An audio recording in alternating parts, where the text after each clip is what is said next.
हुगली जिले के Arambagh sub division के गोघाट थाना क्षेत्र में रविवार को भारी ओलावृष्टि हुई, जिससे आलू और प्याज की फसल को नुकसान पहुंचा। आम के पेड़ों से मंजरी झड़ गई, जिससे इस साल पैदावार प्रभावित हो सकती है। स्थानीय किसानों के अनुसार दोपहर में अचानक बादल छाए और तेज हवाओं के साथ बड़े आकार के ओले गिरने लगे, इससे खेतों में खड़ी फसलें बर्बाद हो गईं।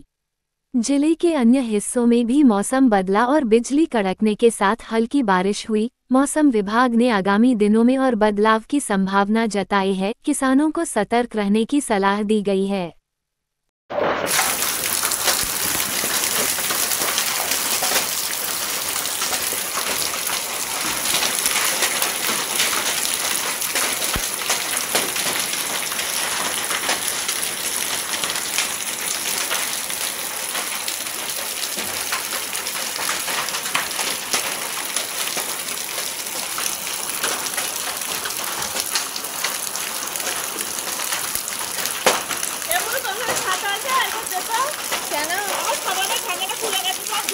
ছাতা